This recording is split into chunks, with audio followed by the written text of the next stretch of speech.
सेवा से जो प्रेम दे, गुरु दे जीवन ज्ञान, एक वचन ही बदल दे मानव का अभियान। समय किसी के लिए नहीं रुकता, ऋतुएं बदलती रही। वन में कभी वसंत आया तो कभी वर्षा की फुहारों ने आश्रम को भिगो दिया, कभी पतझड़ ने वृक्षों के पत्ते छीन लिए। लेकिन एक बात कभी नहीं बदली, शबरी की सेवा। अब वे केवल आश्रम में रहने वाली वनवासी स्त्री नहीं थी।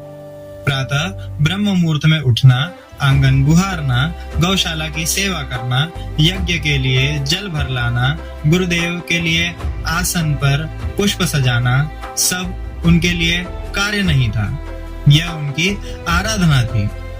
थकान केवल देह है, प्रेम न थकने पाए, जिसमें सेवा बस गई, प्रभु उसमें मुस्काए।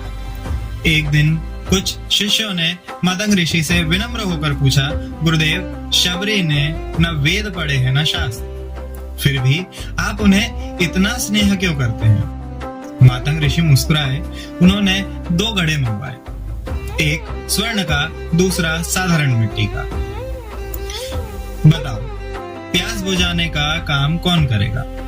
शिष्य बोले, गुरुदेव, दोनों ही करेंगे। ऋषि ने कही, बस यही उत्तर है। ईश्वर मनुष्य का पात्र नहीं देखता, उसके भीतर का जल देखते हैं। निर्मल मन में सबसे बड़ा तीर्थ है। दूर खड़ी शबरी यह सब सुन रही थी। उसकी आंखों में कृतज्ञता के आंसू बह निकले। तन का मोल न पूछिए, मन का कीजिए मान, मिट्टी के भी पात्र में अमृत बने निदान। समय धीरे धीरे आगे बढ़ता गया। अब मतंग ऋषि का शरीर वृद्ध होने लगा। एक दिन उन्होंने सभी शिष्यों को अपने पास बुलाया। शबरी भी उनके चरणों के समीप बैठ गई। ऋषि शांत स्वर में बोले, अब मेरा इस शरीर में अधिक समय नहीं। यह सुनते ही शबरी का हृदय कांप उठा। वे रोते हुए बोली, गुरुदेव, आपने ही मुझे जीवन का मार्ग दिखाया, अब मैं किसके सहारे जीऊंगी? मतंग ऋषि ने स्नेह से उसका हाथ अपने हाथ में लिया और बोले, बेटी, मैं शरीर छोड़ रहा हूं, पर तुम्हें अकेला नहीं छोड़ूंगा। एक दिन स्वयं मर्यादा पुरुषोत्तम श्री राम इस आश्रम में आएंगे, तुम उनकी पूजा करना। शबरी ने भोलेपन से पूछा, गुरुदेव, वे कब आएंगे?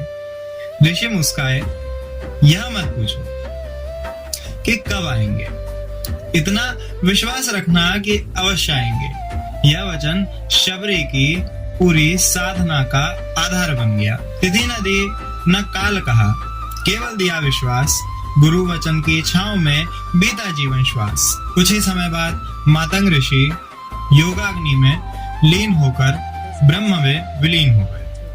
पूरा आश्रम शोक में डूब गया।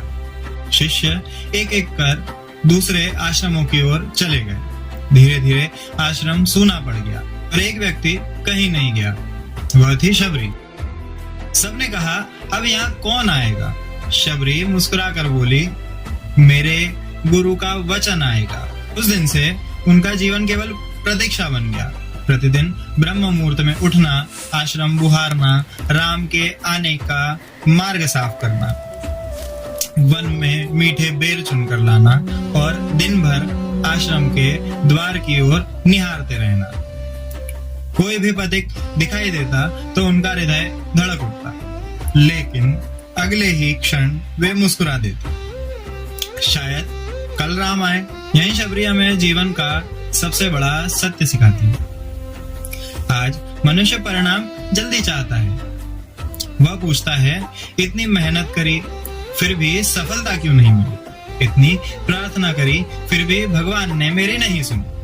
लेकिन शबरी का जीवन कहता है, विश्वास का अर्थ समय जानना नहीं, बल्कि समय की प्रतीक्षा करते हुए अपने कर्म और तैयारी को बंद न करना। उन्होंने कभी यह नहीं पूछा कि राम कब आएंगे। उन्होंने केवल इतना माना, यदि गुरु ने कहा है तो अवश्य आएंगे। इसी विश्वास ने उनकी प्रतीक्षा को बोझ नहीं बनने दिया, बल्कि साधना बना दिया। इसी प्रकार ईश्वर भी उसी हृदय में प्रकट होते हैं जो शिकायतों से नहीं, विश्वास से भरा होता है। शबरी हमें सिखाती है कि प्रतीक्षा में बैठ जाना श्रद्धा नहीं, प्रतीक्षा करते हुए स्वयं को योग्य बनाते रहना ही सच्ची भक्ति है। क्योंकि भगवान समय देखकर नहीं आते, वे उस हृदय में आते हैं जो उनके स्वागत के लिए प्रतिदिन तैयार रहता है। आज की कथा को हम यहीं विश्राम देते हैं। मिलते हैं अगले भाग में। जय श्री राम।